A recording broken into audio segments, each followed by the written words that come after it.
Bom dia ou boa tarde a todos vocês. Então, dando continuidade a esse capítulo 1, que é um capítulo muito longo e que tenta cobrir todos os aspectos, e depois nós vamos entrar mais em detalhes nos capítulos mais temáticos. Então, agora nós estamos no item 7 da introdução.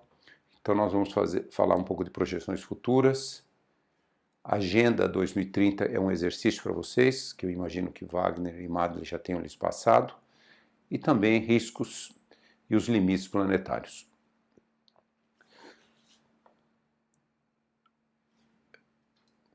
Bom, quão diferente pode ser o clima do futuro? O clima, como nós já vimos desde a primeira aula, ele tem variações locais, regionais, globais, em todas as escalas de tempo. Na faixa de milhões de anos, em função do movimento das placas tectônicas, em centenas de milhares, como por exemplo as épocas glaciais, dezenas de milhares, centenas de anos, décadas, indo até as variações climáticas sazonais, interanuais.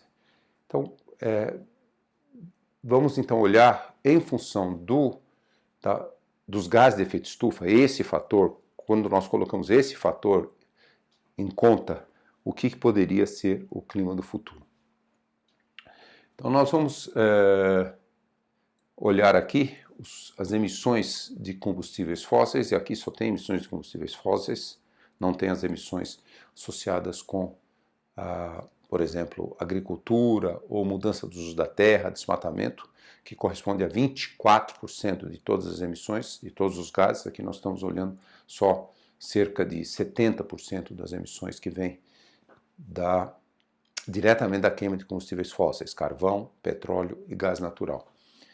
E nós vamos ver um histórico das emissões aqui, começando aqui em 1980, 20 bilhões gigatoneladas de gás carbônico ao ano, e aqui é só gás carbônico, e essa série vem até 2014, nós já estamos aqui quase com 40, dobramos em cerca de 35 anos, praticamente dobramos a quantidade de gases emitidos. Uma taxa muito alta, vocês veem que começa mais devagar, depois dos anos 2000 acelera 1,5% até 2% de crescimento por ano.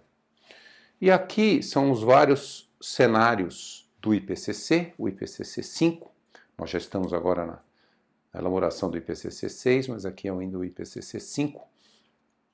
E nós vamos ver, vocês já estão acostumados com essa nomenclatura, os RCPs, que são trajetórias de concentração representativas, em inglês Representative Concentration Pathways, e aqui esse número é watts por metro quadrado.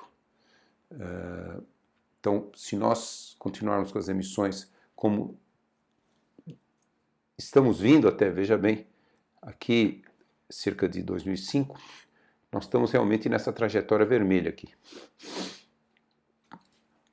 E nós chegaríamos em 2100 com os gases de efeito estufa jogando para a superfície 8,5 watts por metro quadrado, a mais do que jogavam antes da época industrial, relativo a 1850 e 1900, e a temperatura aumentaria entre 3,2 e 5,4 graus. E aqui nós temos os vários diferentes modelos que estimam essas emissões. Aqui o RCP 6 watts por metro quadrado, entre 2 e 3,7. RCP 4,5, entre 1,7 e 3,2. E o RCP mais desejável seria o RCP 2,6. Nós já estamos aí com 1,8 mais ou menos hoje, mas seria chegar no máximo se nós conseguíssemos reduzir as emissões, veja bem, elas teriam um pico aqui em 2020, nós estamos em 2019, e depois elas despencariam até 2070, e em 2070 elas se tornariam negativas. O que são emissões negativas? É que nós estamos, de fato, 2070 para frente, nós estamos tirando gás carbônico da atmosfera. Nós temos que reduzir a concentração dos gases de efeito estufa. Então, hoje, nós estamos em 410, 412 partes por milhão. Nós teríamos que chegar aqui em cerca de 350, 360 partes por milhão. Se nós conseguirmos isso, a temperatura aumenta entre 0,9 e 2,3. Quer dizer, esse seria o limite do Acordo de Paris, de 2 graus, vamos dizer assim. E essas são as várias curvas, os graus de incerteza. E aqui, quais seriam as concentrações, né? Poderiam ficar entre 430 e 480, 480 a 580, aqui em 580 a 720, e se nós formos no limite, acima de 1000, estaríamos uma concentração acima de 1000 partes por milhão de CO2, algo que o planeta ainda não observa há muitos milhões de anos, há mais de 20 milhões de anos. De novo, aqui é o aumento relativo à temperatura nesses dois cenários bem limites. Esse aqui seria o RCP 3 watts por metro quadrado. Aqui não para em 2100, vai até 2300.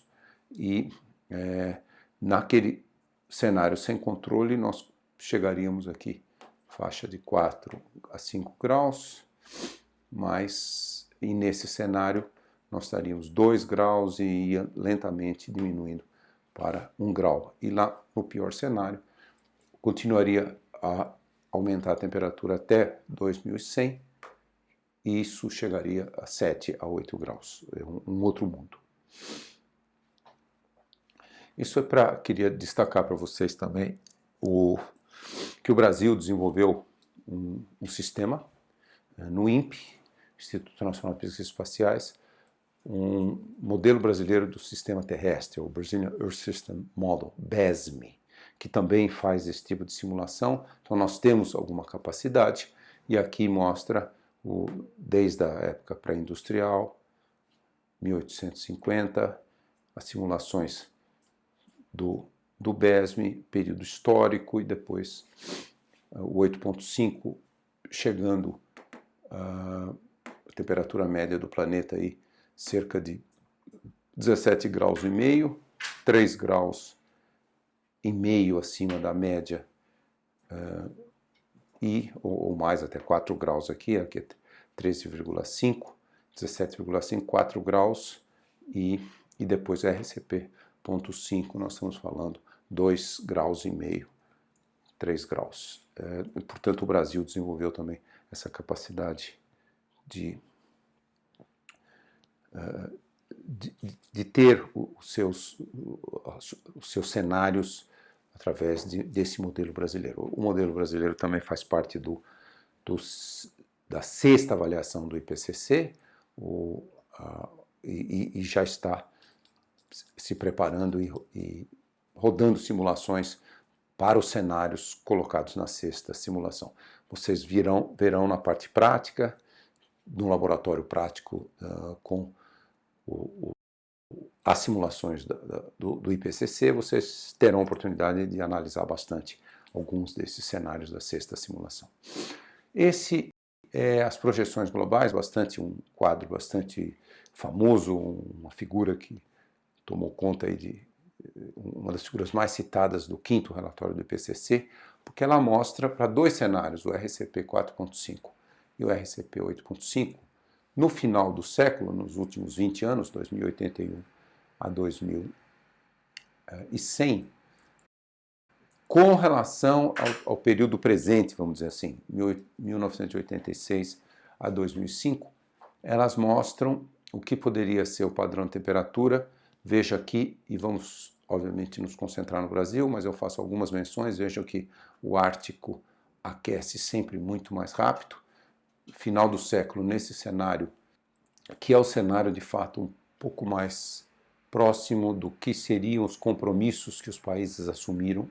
Os países não assumiram compromissos para o cenário RCP 2.6 ou 3, ou menos, vamos dizer assim, o cenário 1,5 graus Celsius, o cenário de não deixar a temperatura subir mais do que 1,5 graus, lembrando que ela já subiu 1 grau, e Ártico aquece muito mais, 4, 5, 6 graus. Nesse cenário, no final do século, boa parte do Brasil aquece entre 2 e 3 graus.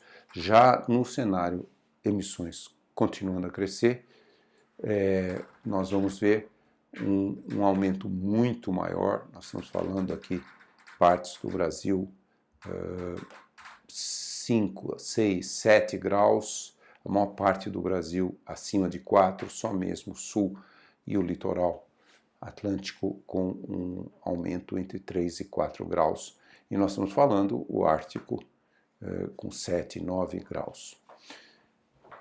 Chuva é um quadro um pouquinho mais complexo, ou bastante mais complexo, porque não tem, diferente da temperatura, os gases, como nós já explicamos para vocês várias vezes, os gases aprisionam o calor em radiação infravermelha térmica, radiação térmica próximo da superfície, na baixa atmosfera, e dificulta a saída desse calor e, portanto, a superfície aquece.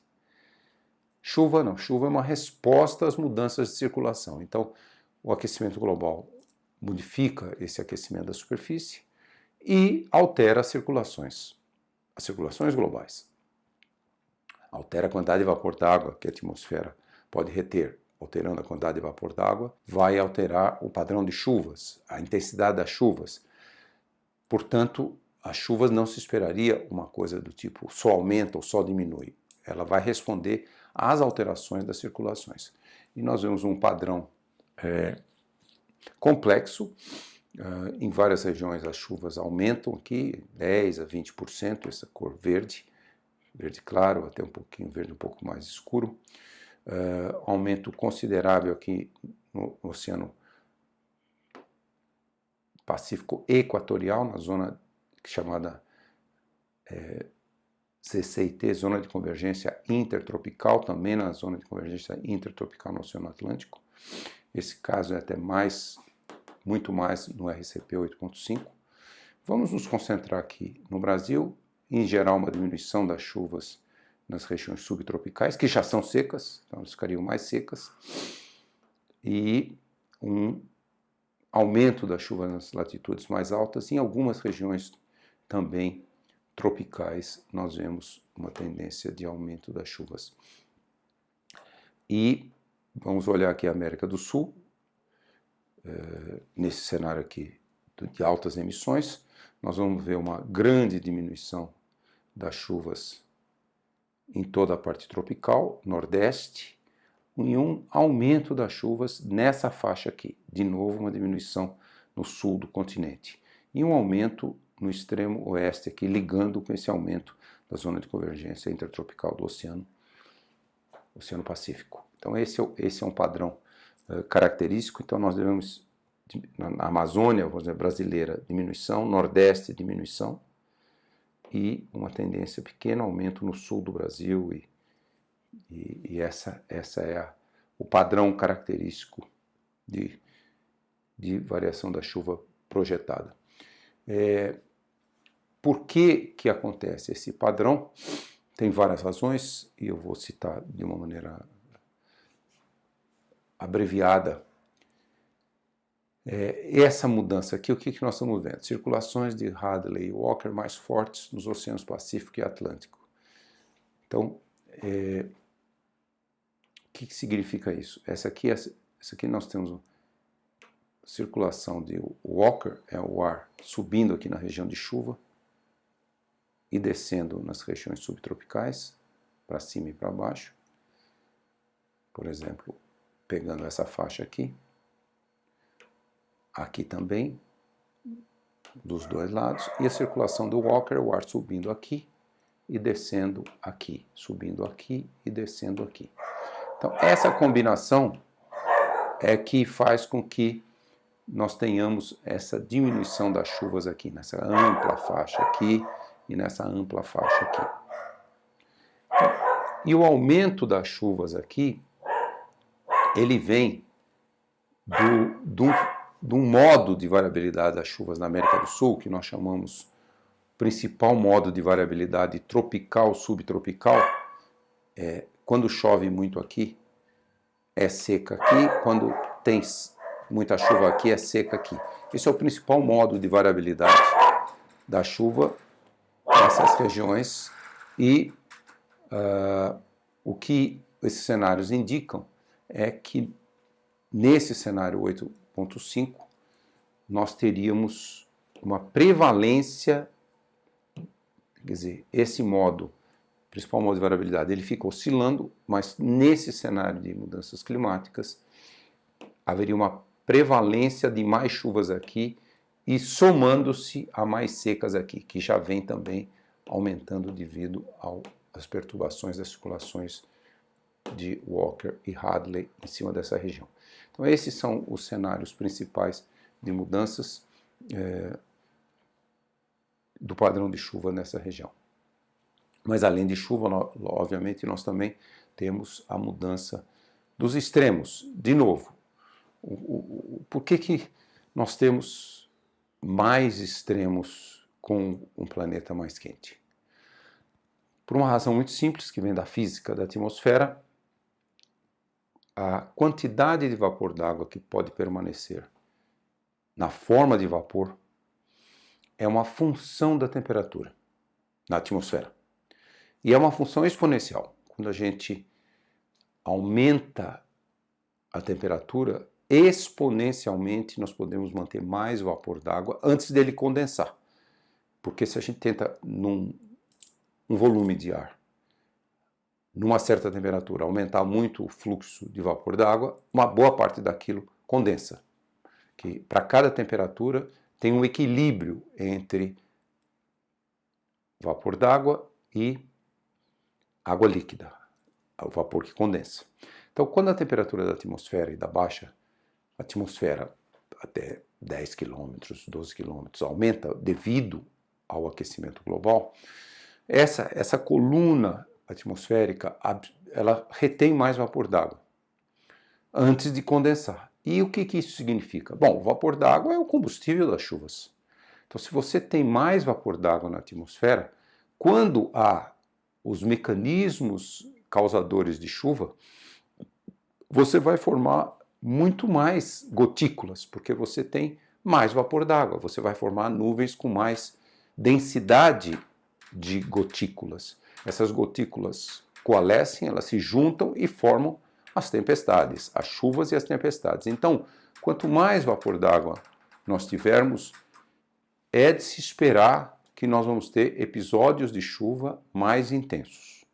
Isso é verdade, por exemplo, no verão, em boa parte do mundo, e na América do Sul também, nós temos tempestades mais intensas do que nós temos no inverno. Então, já é uma coisa muito bem conhecida da meteorologia. Quando nós temos mais vapor d'água, em geral, nós vamos ter tempestades mais intensas. Quando nós temos pouco vapor d'água, pode até haver tempestades intensas, mas logo, vamos dizer assim, a chuva que cai exaure a quantidade de vapor d'água que tinha na atmosfera, que já não tinha muito, porque a temperatura estava mais baixa, e, portanto, nós vamos ter menos tempestades intensas. Então, isso é bem conhecido da física da atmosfera. Portanto, um planeta mais aquecido, ele leva a tempestades mais severas, chuvas mais intensas, e muitas vezes em até locais em que o cenário das mudanças da circulação geral da atmosfera indica uma diminuição das chuvas ao longo do ano, quando ocorre uma tempestade, ela pode ser mais intensa, por exemplo, o Nordeste do Brasil. Bom, eu falei de um lado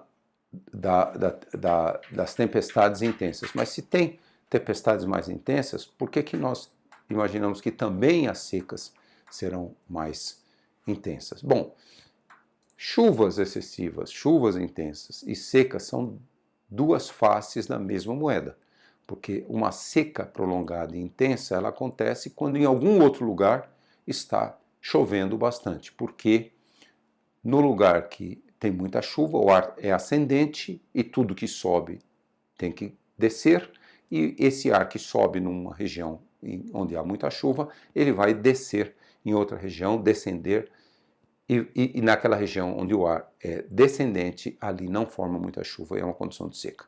Então, o que nós esperamos com o aquecimento global é a maximização, a agudização dos dois extremos. Em alguns locais, chuvas mais intensas, levando muitas vezes a inundações, e em outros locais, secas mais intensas.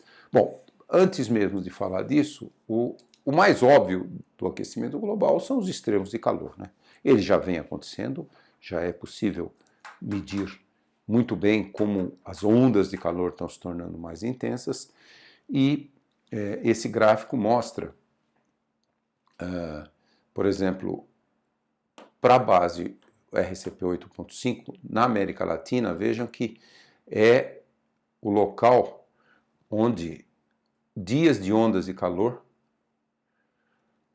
aumentam demais, né? Nós estamos falando aqui, no pior dos casos, aqui o cenário 8.5, 160 dias por ano, metade do ano estaria em condições de ondas de calor em relação ao clima de hoje. O que seria em relação ao clima de hoje seria considerado ondas de calor. Nós temos aqui uma base aqui de 10 dias aqui em verde, na base de hoje. RCP 4.5 já estaria para 80 e o RCP 8.5 para 160. Veja que a América Latina, praticamente como o Sudeste, Sul e Sudeste da Ásia, os dois locais do mundo que enfrentariam a maior quantidade de ondas de calor. Como eu já mencionei, né, o ar mais quente retém mais vapor d'água e propicia chuvas mais intensas, e também as circulações atmosféricas modificadas levam a fenômenos de chuvas muito intensas e prolongadas muitas vezes. E, portanto, o risco de inundação aumenta muito. Por exemplo, a exposição global anual às inundações aumenta de 4 a 14 vezes ao longo do século, em comparação com o século XX. Então, se você imagina, por exemplo, o Rio Doce. Então, você olha a série histórica do Rio Doce, chuvas na bacia do Rio Doce, e diz assim, olha, uma seca, uma inundação como aquela de 2013, final de 2013, é uma coisa muito rara. Na história do Rio Doce, ela acontece uma vez a cada 50 anos, vamos dizer assim. Acho que é um bom exercício, e já menciono o Wagner e o Madlis para preparar um exercício para vocês, que é olhar a série toda histórica de vazão do Rio Doce e calcular qual o período de recorrência, de quanto em quanto tempo uma seca intensa acontece. Vamos supor que aquela seca de dezembro de 2013 acontecesse uma vez a cada 50 anos. Bom, o que o aquecimento global está indicando aqui, vocês podem ver inclusive aqui, é o período de retorno. Então, o período de retorno em quase todo, e certamente nos trópicos, é um aumento da frequência de inundações. Por exemplo, aqui na bacia do Rio Doce, nós estamos falando um aumento, a frequência aumenta significativamente o período de retorno de uma inundação. Por exemplo, aqui nós estamos falando uma inundação que acontecia uma vez a cada 100 anos, por exemplo, na bacia do Rio Doce, passa a ser 50 a 25 anos, aqui mais provavelmente 25 anos essa cor. E nos trópicos todos isso aumenta. Só em algumas regiões onde fica muito mais seco é que o período de recorrência diminui aqui as cores mais vermelhas, mas nos trópicos todos o período aumenta, e o número de pessoas afetadas, expostas ao risco das inundações, aumenta muito aqui. Por exemplo, essas inundações com período de recorrência de até 100 anos, que aqui, como vocês veem, diminui muito, ficam muito mais frequentes as inundações. Elas passam a afetar um número muito maior de pessoas, por exemplo, no cenário RCP 2.5 em 2100, mas 100 milhões de pessoas diretamente afetadas por essas inundações. E projeção, por exemplo, aqui a projeção das ondas de calor, isso é um dado mais antigo ainda, é o RCP 4, mas aqui mostrando também uma probabilidade muito grande de aumento das ondas de calor. Nós devemos nos preparar. E aqui o risco de exposição da nossa saúde às ondas de calor, aos extremos climáticos. Nós vamos voltar mais em detalhes no capítulo de saúde, mudanças climáticas e saúde, mas eu já lhes adianto que essa sigla aqui é complicada, mas ela quer dizer em inglês Wet Bulb Global Temperature, quer dizer, é a temperatura de bulbo úmido global, e isso é um indicador do limite fisiológico que o corpo humano tem de resistir à combinação de calor, umidade e radiação. Então, nós temos um certo limite do corpo humano e nós vamos ver que no cenário, aqui não tem nem o 8.5, já tem um risco grande aqui nas regiões muito quentes.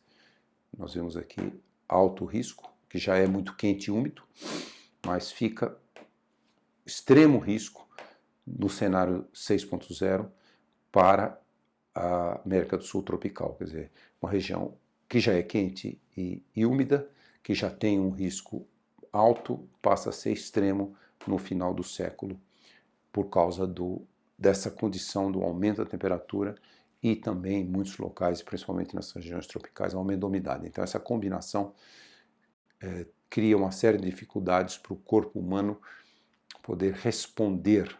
Nossa temperatura do corpo, 36,5 graus, 37 graus, e o calor metabólico que as reações químicas nos músculos geram todo o tempo, ele tem que sair do nosso corpo. E ele sai de duas maneiras, uma é irradiação, né? Se a temperatura do ar estiver menor que 36,5 graus, nós estamos perdendo calor por radiação.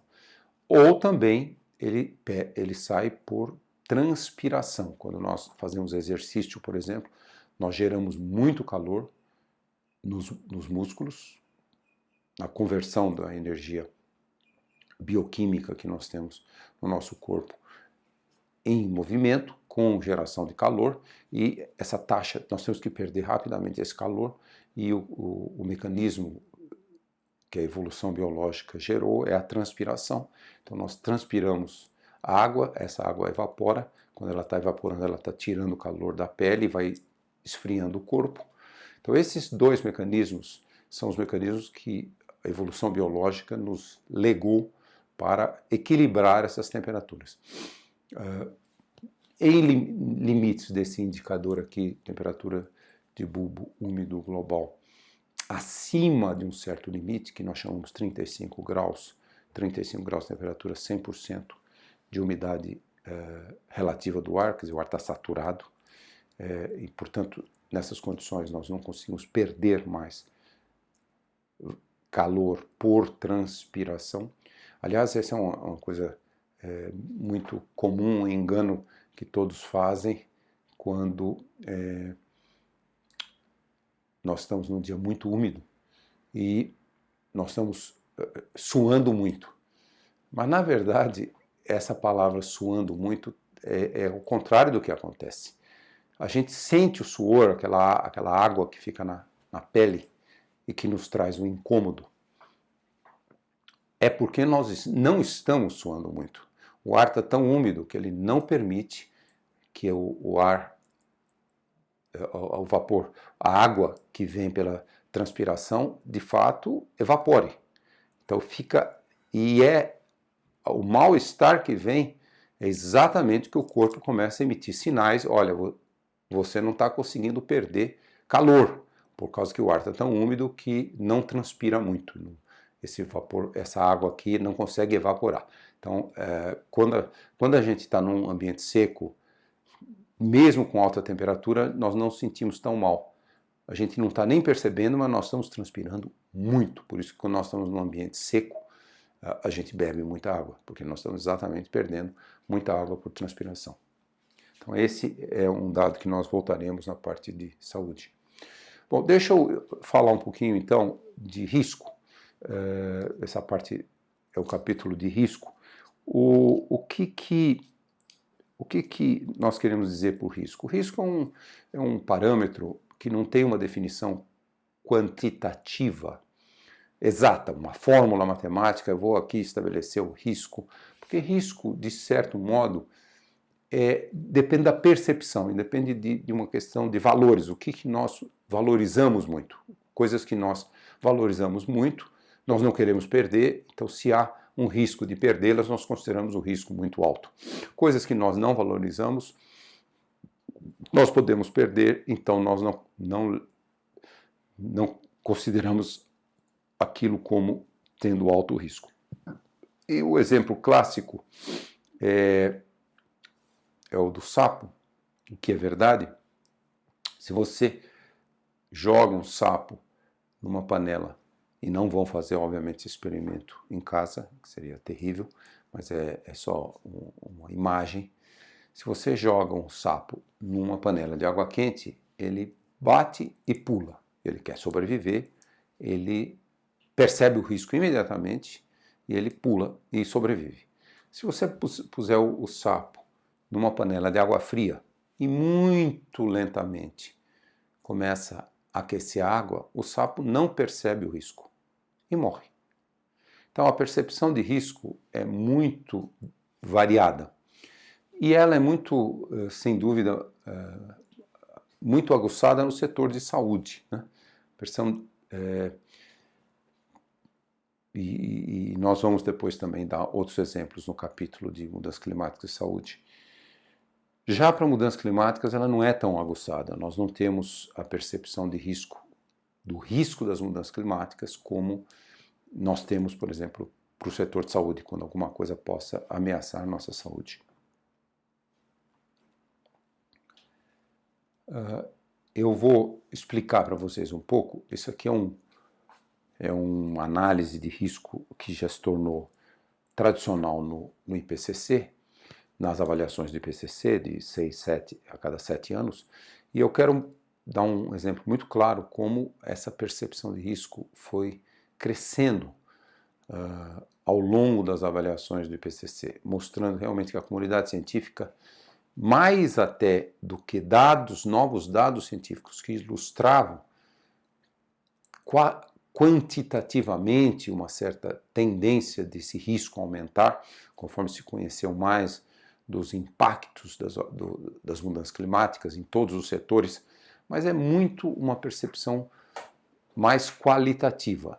E então nós vamos olhar 5 categorias e no IPCC ele dá o nome razões para preocupação, reasons for concern, em inglês, razões para preocupação, e 5 nós vamos descrever cada uma, e aqui nós temos as cores e representando o branco não é detectado o risco, e aqui essa coluna é o nível de impacto e risco adicional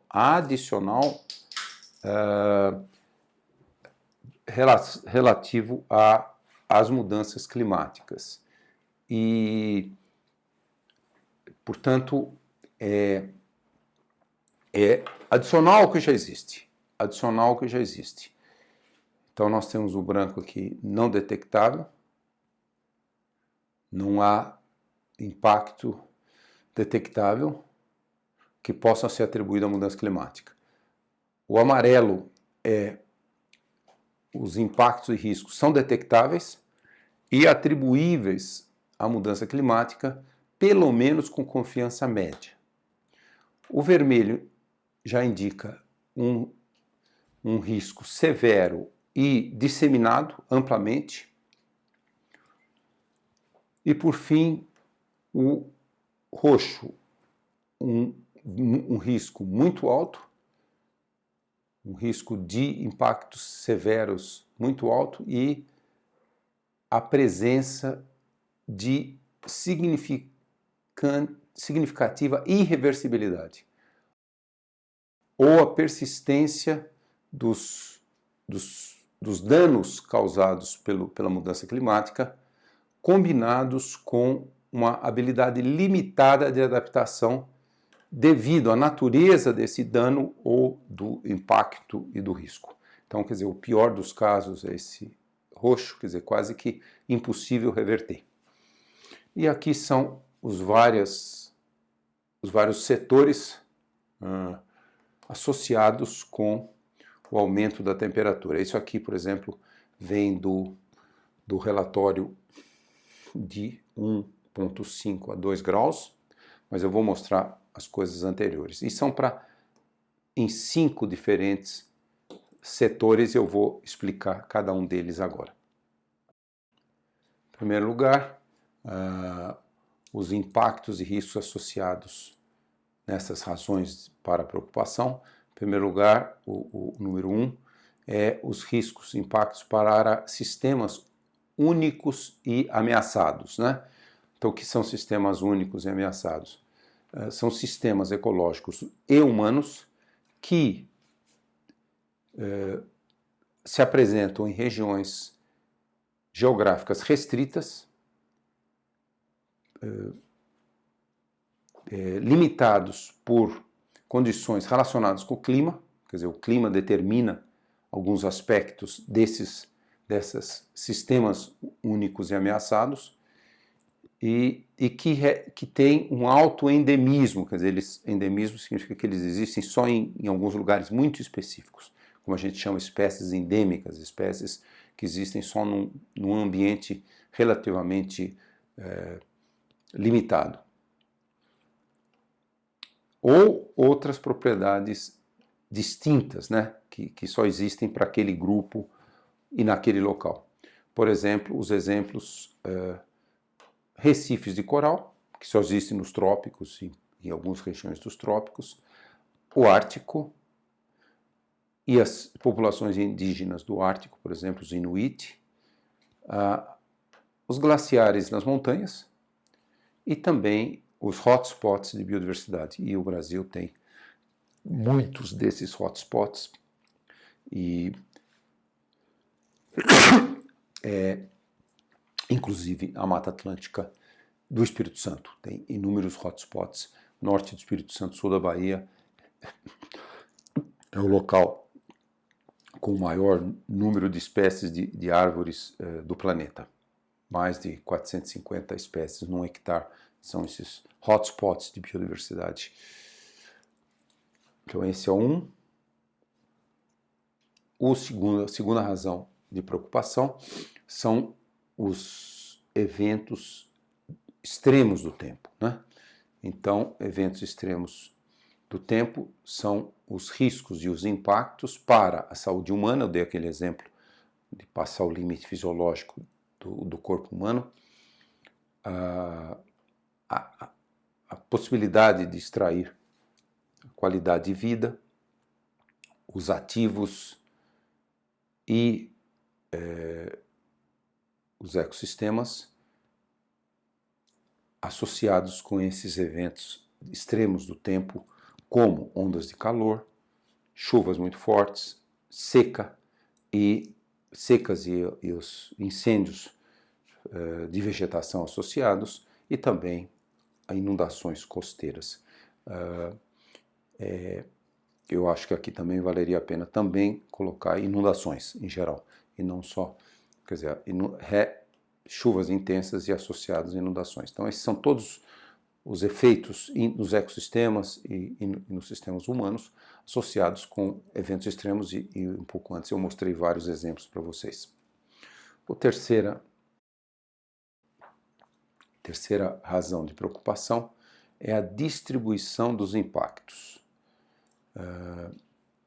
Riscos e impactos que desproporcionalmente afetam um grupo em particular devido à distribuição desigual dos danos físicos das mudanças climáticas, exposição ou vulnerabilidade. Então, por exemplo, a distribuição dos impactos não é igualmente distribuída. Nós podemos imaginar, por exemplo, o mesmo tipo de seca acontecendo num país desenvolvido, com uma produção agrícola avançada, com uso ótimo de recursos hídricos. Então, e a mesma seca acontecendo num país subdesenvolvido, num país muito pobre, que dependa muito ainda de uma agricultura não irrigada e básica. Então, o mesmo tipo de impacto, de anomalia, de extremo, por exemplo, do extremo do tempo ou do clima, os impactos, os riscos seriam muito diferentes. Então, é isso que é a terceira razão de preocupação, que a distribuição dos impactos, elas afetam desproporcionalmente populações mais vulneráveis, mais expostas, até mesmo dentro de uma distribuição dos impactos físicos semelhante.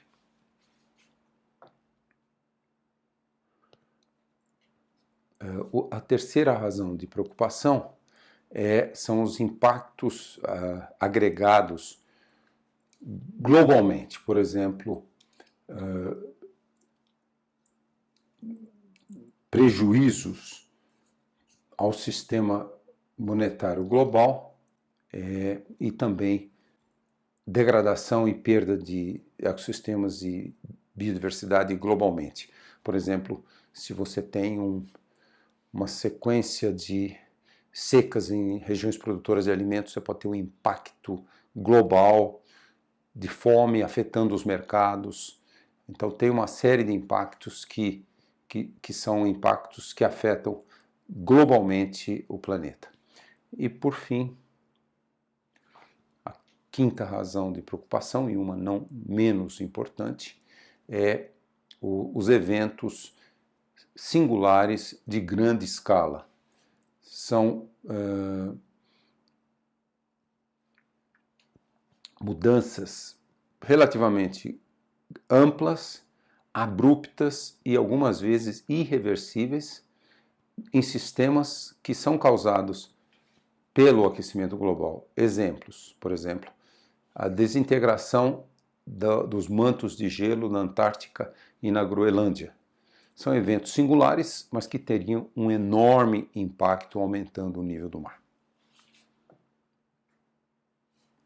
Então vamos olhar essas 5 categorias aqui. No IPCC 4, 2007, e no IPCC 5, 2014, depois nós olhamos o próximo. Então, o que vocês veem, o código de cores é o mesmo, e nós colocamos aqui essa escala também, o 0 aqui, aqui em graus, né? Em graus aqui, 0, 1, 2, 3, 4, 5, e aqui 0, 1, 2, 3, 4, 5, mais ou menos na mesma posição. E, de novo, com as probabilidades desses risco e impactos adicional, branco é não detectável, moderado amarelo, vermelho é alto e esse é muito alto. E em termos de probabilidade, menor que 1%, moderado entre 10% e 33%, alto acima de 66% e muito alto acima de 90%. Essa tabela aqui é bem interessante para comparar essas probabilidades, porque alguém pode falar assim, puxa vida, 10 e 33%, até a palavra moderado, poderia levar a uma despreocupação. Não, se eu estou aqui na faixa amarela, eu não vou me preocupar muito não, porque é uma coisa moderada.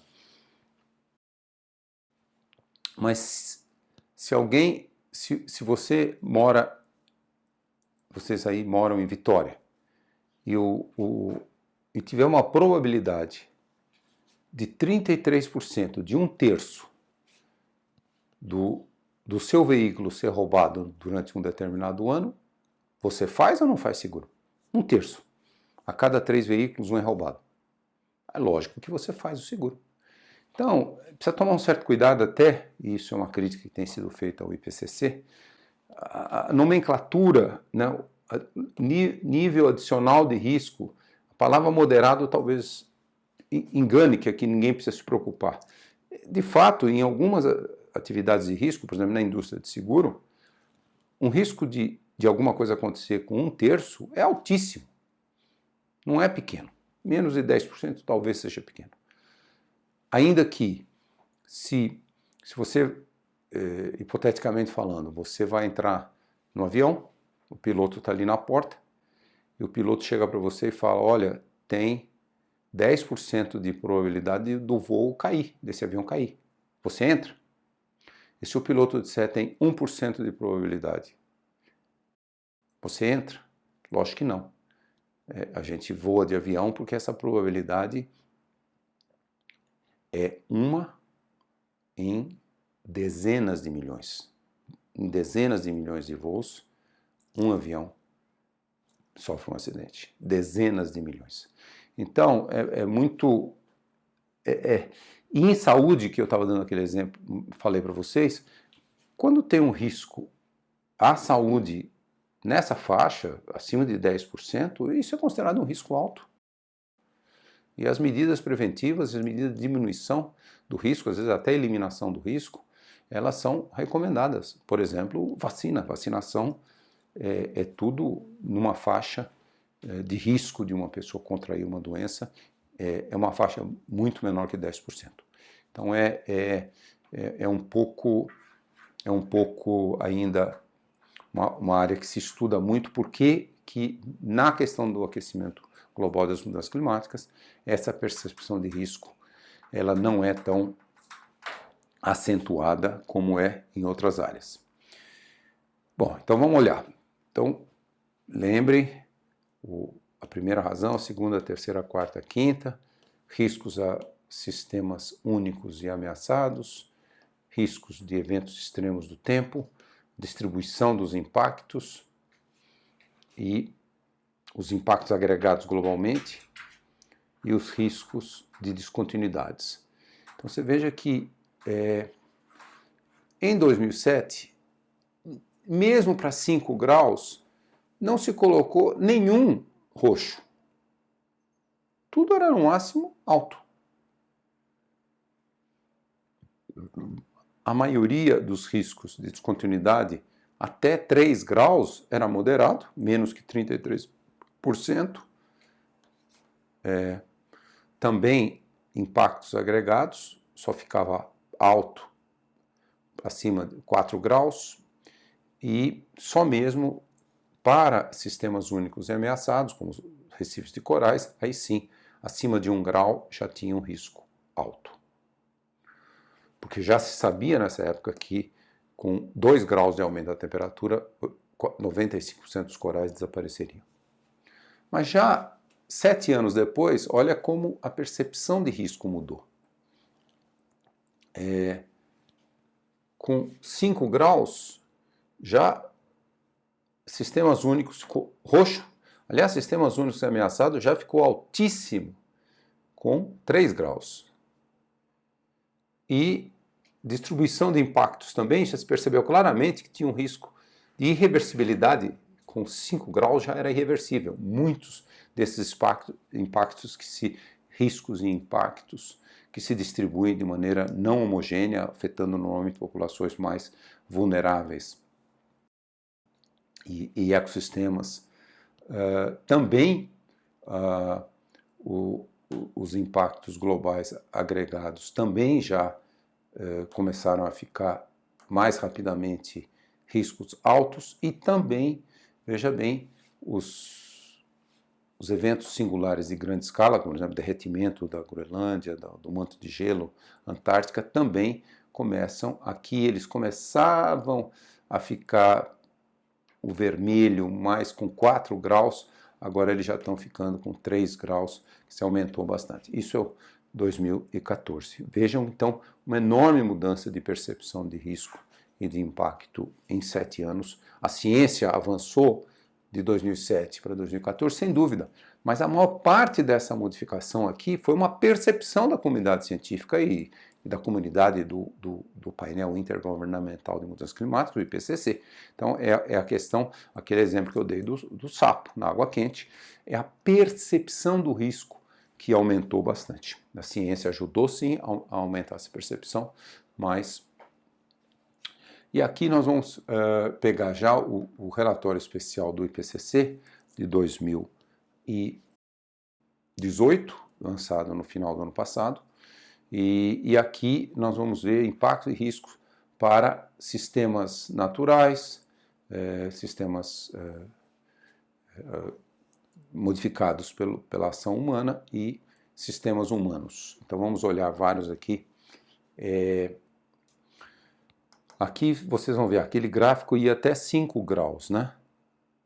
Lembra que ia até 5 graus. Agora, olhem que esse aqui vai até 2 graus.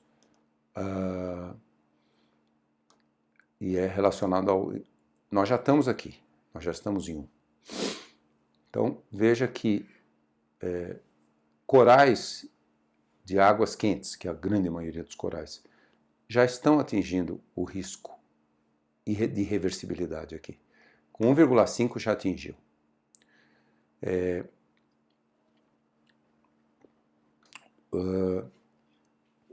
Aqui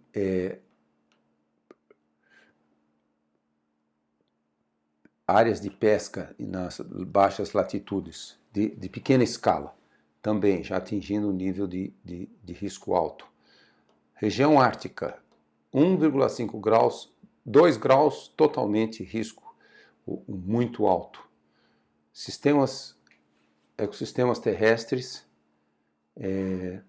desculpe, pulei aqui, mangues também, mangues atingindo um risco chamado moderado aqui com 1,5 grau, 2 graus. Ecossistemas terrestres já atingindo um risco alto e até muito alto, um pouco acima de 2 graus. Inundações costeiras, muito alto, acima de 2 graus, muito alto. Inundações fluviais, que faltou um pouco na outra definição, também atingindo o risco de alto, com 1,5 grau para 2 graus. Culturas agrícolas, já atingindo o nível alto para 2 graus. 1 grau e 2 graus um pouco acima. Turismo sendo afetado também, começando a atingir um risco alto.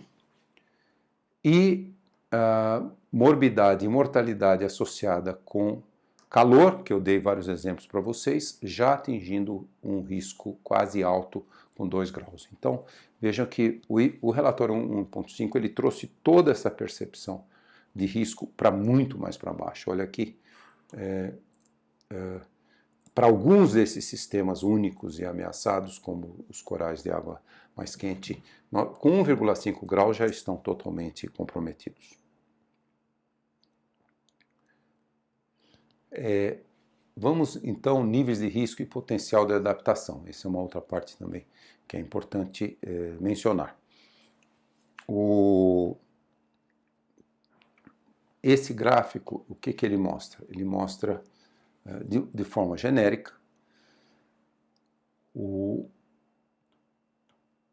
aqui é um risco, né, até essa altura, nível de risco muito baixo, médio, quer dizer, muito baixo é para cá, baixo, médio e muito alto. Então o que nós vamos ver? Esse é o nível de risco com adaptação atual, com a capacidade de adaptação que nós temos atual. Esse é um diagrama genérico para riscos. E aí nós temos, então, no médio prazo, o risco vai para médio em geral. Longo prazo, se nós permanecermos em 2 graus, ele chega até muito alto.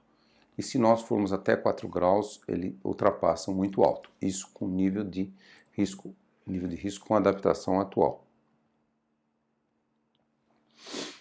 E aqui, essa cor cinza é a diminuição do nível de risco com alta adaptação. Quer dizer, o potencial de adaptação adicional para reduzir o risco. Por exemplo, o que nós podemos fazer para todos os sistemas humanos, sistemas naturais, diminuir o risco? Por exemplo, se nós temos populações vivendo em áreas de inundação de rios, é muito comum aqui no Brasil. Então nós tiramos essa população de áreas de alto risco. Então o que isso pode... Esse é o nível de redução do risco. O que nós vemos é o seguinte: para o presente é possível reduzir o risco enormemente. Até 2040 também, bastante. Até 2 graus, olha, enorme redução do risco. Mas não mais para 4 graus. Para 4 graus, nós já passamos o limite que é possível reduzir. Como nós mostramos no gráfico anterior, muitos dos setores, dos sistemas, dos ecossistemas, dos sistemas humanos, eles não são mais facilmente... o risco não é facilmente reduzido mais. Nós estaríamos quase que tendo ultrapassado a possibilidade de reduzir drasticamente o risco. O risco com 4 graus, com muita adaptação, nós vamos reduzir muito pouco. Portanto, existem limites absolutos à capacidade de adaptação. A resposta a essa pergunta é sim. Bom, deixa eu terminar então esse capítulo falando um pouquinho aqui bem rapidamente, desse relatório do IPCC, que saiu no final do ano passado, sobre o que seria importante, qual a diferença do mundo com 1,5 graus de aumento e com 2 graus de aumento. E ele foi lançado exatamente para mostrar que possa parecer meio grau só, uma coisa pequena, mas tem muitos impactos que acontecerão se nós chegarmos a 2 graus e não ficarmos em 1,5 graus. O primeiro ponto é que as alterações climáticas elas continuarão muito além de 2100, mesmo que nós consigamos reduzir as emissões rapidamente. Por exemplo, o aumento do nível do mar já está comprometido por muitos séculos. E se nós, sem redução das emissões, o nível do mar pode subir até 5 metros em 500 anos. E isso vem principalmente, olha aqui a temperatura, o aumento de graus, aqui é o derretimento do manto, desculpe ter escrito errado, é do manto de gelo da Groenlândia. Acho que foi escrito em português de Portugal, que Groenlândia em português de Portugal é Gronelândia e manto é manta. Então nós vemos o seguinte aqui, olha, com 2 graus aqui, olha, 2 graus já derreteu. Quer dizer, se a temperatura do planeta subir 2 graus, e lá na Groenlândia ela já subiu 2 graus, então há até alguns estudos que indicam que já praticamente se tornou irreversível esse aumento, e nós estamos vendo aqui, olha, um aumento de até 6 a 7 metros do nível do mar. E é muito abrupto. Se a gente ficar até 1,5 graus, ainda dá para segurar, mas passou de 1,5 graus. E na Antártica Ocidental também a neve, o manto de gelo vem já derretendo, não de uma forma tão abrupta, mas de uma forma mais linear, mas é 1,2 metros de aumento do nível do mar para cada grau Celsius. Somando esse com esse, nós teríamos essa situação. Vamos dizer assim, se a temperatura passar acima de 4 graus, nós estamos falando entre 10 e 15 metros de aumento do nível do mar.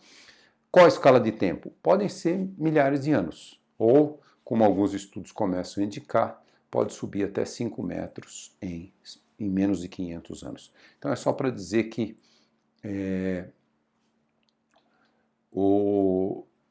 a escala de tempo não para. A gente fala muito até 2100, mas a escala de tempo vai muito além. O que esse relatório do IPCC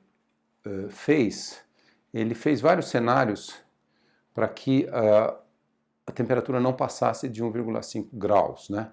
Então, aqui tem o aquecimento do planeta relativo a 1850 a 1900, e então ela fez isso aqui, 1,5 graus aqui, para não passar disso aqui. Nós estamos aqui, mais ou menos, 2017, quando foi feito o relatório, com essas oscilações, obviamente, mas... e essa aqui começa em 1960, que é onde a gente vê claramente o efeito antropogênico, o efeito dos gases de efeito de estufa que nós estamos lançando. E essa é a tendência, né? Que nós, por 2040, já passaríamos 1,5 graus. E essa faixa aqui, ela dá a incerteza dessa tendência, quer dizer, pode ser desde 2025 até 2050.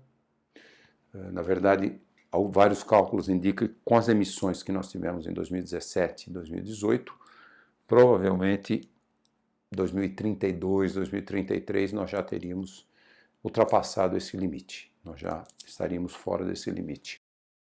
E então esses são as várias faixas que nós temos, e esses são alguns desses cenários. Por exemplo, essa cor aqui, se nós cortássemos, essas são as emissões, um declínio de 2020 seria o máximo, e atingiria emissões líquidas zero em 2055, no cinza, ou 2040 no azul. Então esse aqui é o cinza, e esse aqui seria a faixa do cinza, e esse aqui seria a faixa do azul. Quer dizer, então o azul, nós chegaríamos em 2100 dentro dessa faixa aqui, menos de 1,5 graus. O cinza seria essa faixa aqui. E aqui seriam as emissões cumulativas, né? Quanto que nós teríamos emitido de gás carbônico. Por exemplo, nessa faixa aqui, 3 mil milhões de toneladas, e nessa faixa aqui, cerca de 2.700. Então, quer dizer, e aí não emitiríamos mais emissões líquidas zero. E aqui também fez uma consideração com os outros gases, né? Metano, óxido nitroso,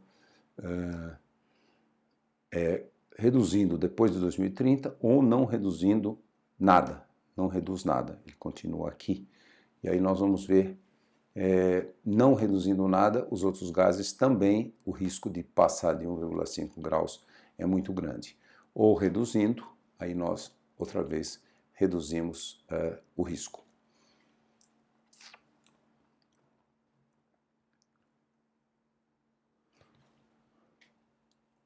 Então, esse é as trajetórias, as várias trajetórias de redução, e nós vemos aqui, nós estamos com cerca de 2010, 40 bilhões de toneladas de CO2 por ano. Então nós temos que rapidamente reduzir e chegar em 2050 com zero. E aí, depois de 2050, vejam bem, esses números são negativos, tem vários cenários, P1, P2, P3 e P4, quer dizer, são cenários de... Nós temos que tirar gás carbônico da atmosfera. Tirar gás carbônico da atmosfera. São emissões que a gente chama negativas aqui, algumas delas na faixa de 5 bilhões de toneladas de CO2 por ano, até 10 bilhões e até mais, até 20 bilhões. São as várias possibilidades de redução. Deixa eu brevemente dizer onde nós estamos, né? Esse é um relatório de lacuna, GAP é lacuna, das Nações Unidas, lança todos os anos, e a conclusão principal, as nações devem triplicar seus esforços para atingir 2 graus aqui, nem 1,5. 2 graus.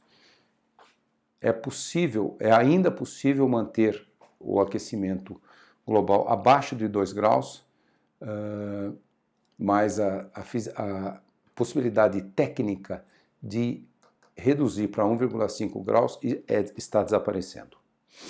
As emissões globais de CO2 aumentaram em 2017, depois de 3 anos de estabilização. 2014, 15 e 16 estavam estáveis, e agora aumentaram em 2017 e também já aumentaram em 2018. E se essa lacuna não é fechada até 2030, é muito improvável que nós consigamos ficar dentro de 2 graus, se nós não atingirmos o máximo de emissões e rapidamente reduzirmos as emissões. Aqui nós vamos ver o que é essa lacuna, né? Essa aqui, olha, nós estamos então, as emissões agora, só para clareza, quando tem essa letrinha aí, bilhões de toneladas de CO2 equivalente, que é o CO2, gás carbônico, mais o metano, mais o óxido nitroso, mais todos os gases, e tudo na unidade de gás carbônico. Do poder de aquecimento do gás carbônico. Por exemplo, o metano tem cerca de 21 vezes o poder de aquecimento. Então, uma tonelada de metano, a emissão de uma tonelada de metano, nessa conta aqui, vira 21 toneladas de CO2, e assim por diante. Então, nós vemos aqui, isso aqui seria o cenário até 2030, hein? Olha bem, isso aqui é a janela que precisa ser fechada. Até 2030, esse aqui é sem nenhuma política de redução. Nós chegaríamos em 65 bilhões de toneladas. Nós estamos, então, em 50. Esse é mais a tendência observada com as políticas atuais, as políticas correntes. E aqui nós temos um cenário que a gente chama o cenário das contribuições nacionais determinadas nacionalmente, sem nenhuma condicionalidade, se todos os países cumprissem seus compromissos. E aqui as condições com condicionalidade. Alguns países exigem uma certa contrapartida para poder cumprir os seus compromissos. Se essas contrapartidas forem fornecidas, então nós até reduziremos. Mas veja bem, ainda assim, tudo está subindo. Ó. Esse aqui não fazendo nada. Esse aqui é as políticas correntes. Esse aqui sem condições das NDCs de todos os países. Esse aqui com as condições que alguns países impuseram. Ainda assim, nós estamos falando, olha, em 2030, nós estamos falando acima do atual. Ó. Aqui é o atual. E olha o que nós precisaríamos para ficar em 2 graus nessa faixa aqui. Nós precisaríamos em 2020 despencar. E o que precisaríamos para 1,5 grau? Despencar. Então, em 2020, 30, nós precisaríamos ter 40 bilhões, nós estamos em 50 hoje, e para 1,5 grau, nós precisamos ter 25 no máximo. Então, nós estamos realmente olhando aqui nesse zoom, né? Nós estamos bem longe, né? Bem longe, e aqui nós vemos os déficits, né? Para 2 graus, nós estamos falando em 13, com cenários de NDC condicionais, ou 15 bilhões, e para 1,5, que seria o desejável, 29,32. Enorme em relação ao que seria assim, esse, assumindo que todos os países cumprirão as suas NDCs, esses são os enormes déficits. Esse é o gap, essa é a lacuna que nós temos. Então, algumas conclusões desse relatório.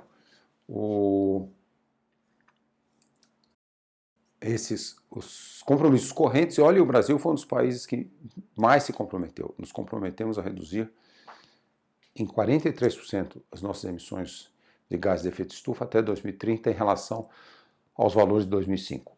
Um dos países que mais se comprometeu.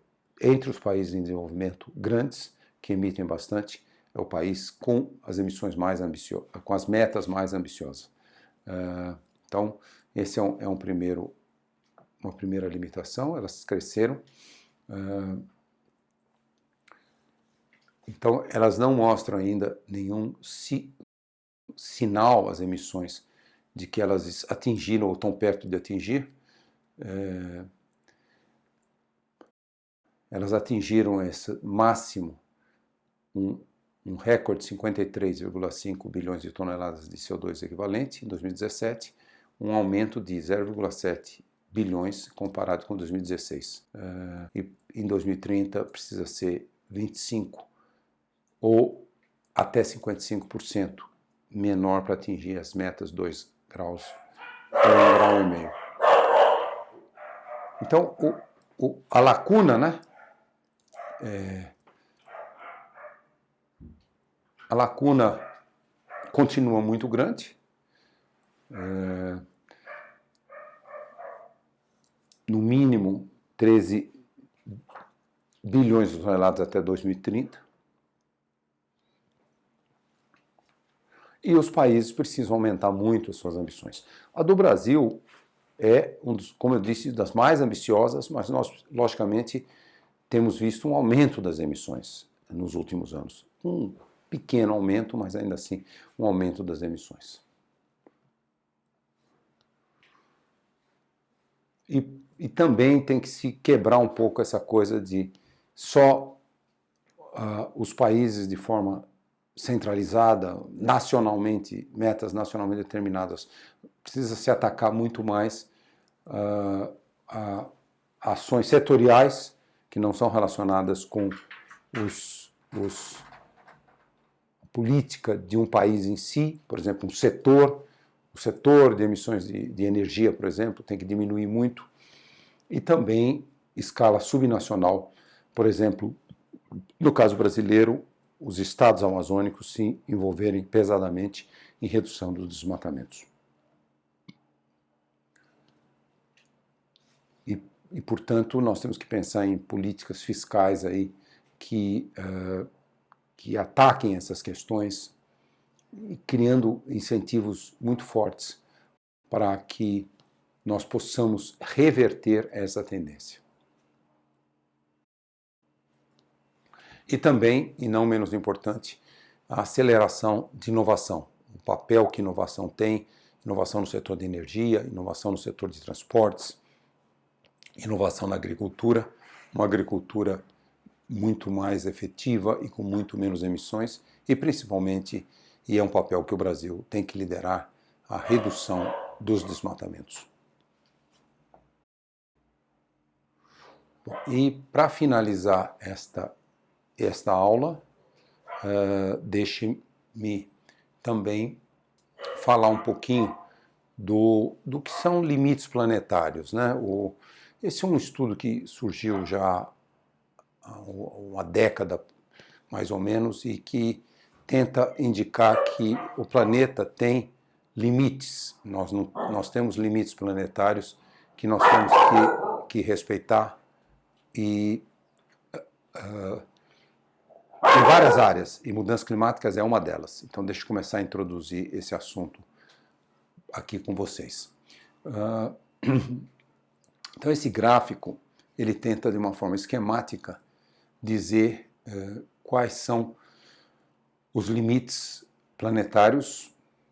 E então, nós temos, primeiro, vamos dizer as várias áreas: mudanças climáticas, integridade da biosfera com a diversidade funcional da biodiversidade e a diversidade genética.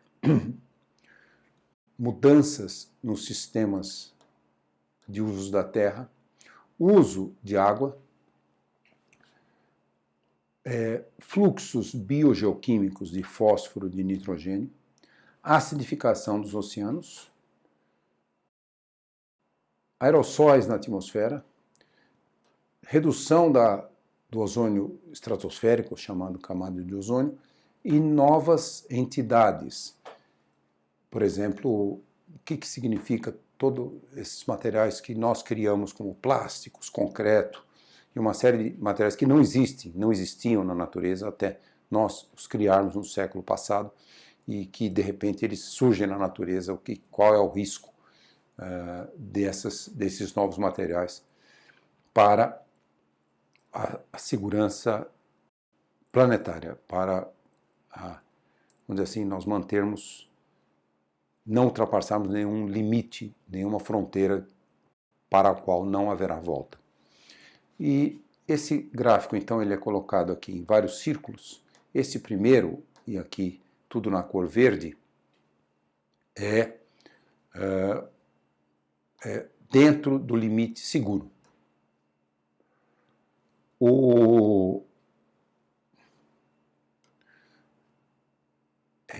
Aqui, além na cor aqui, essa cor é além da zona de incerteza, já com bastante risco. Essa outra cor é uma zona de incerteza, mas com risco aumentando, e algumas desses limites, eles não foram ainda devidamente quantificados. Por exemplo, nenhuma quantificação global dessas novas entidades, dos aerossóis e assim por diante, ou mesmo da diversidade funcional da biodiversidade. Não há uma quantificação global. Deixa eu colocar o próximo, que entra um pouquinho mais em detalhes aqui. Vamos começar com...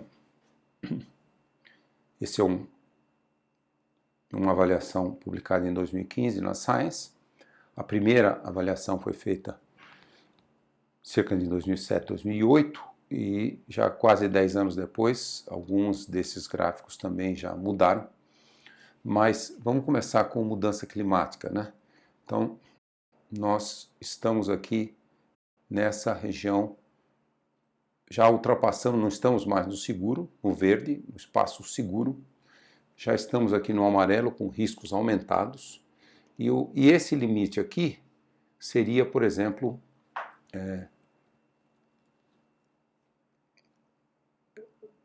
hoje nós temos 411 partes por milhão, que é 2,3 watts por metro quadrado, de fluxo radiativo dos gases, e nós teríamos que cair para abaixo de 1 a 2,5 máximo, menos que 350 partes por milhão, para voltar para o verde, mas nós estamos tendendo. E isso aqui seria...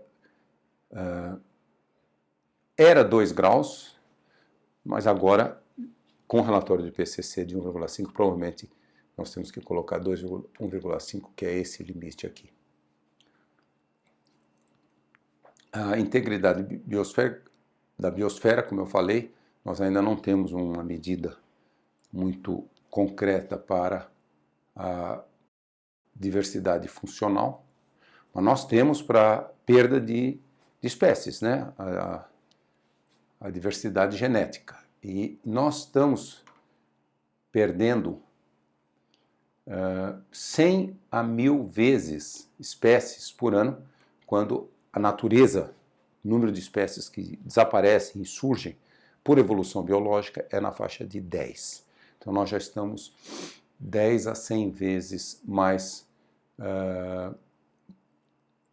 e lógico por várias causas, mudanças climáticas começam a ser um fator de desaparecimento de espécies, mas há muitas causas. Então aqui nós já estouramos os limites seguros, nós já estamos muito além do limite planetário seguro para a diversidade de espécies. Nós já estamos entrando provavelmente na 6ª grande extinção de espécies.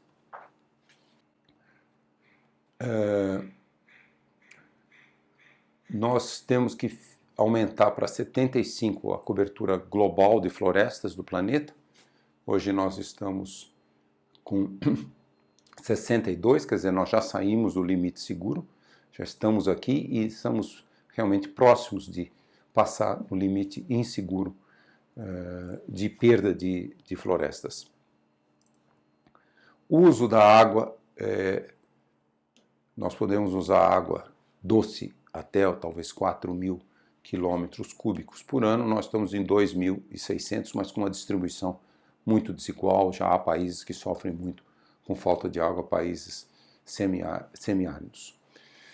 Fluxos de fósforo e de nitrogênio, isso é principalmente pela ação da agricultura, que usa fertilizantes à base de fósforo, à base de nitrogênio, e que aumentaram demais a quantidade transportada pela atmosfera e pelos rios desses dois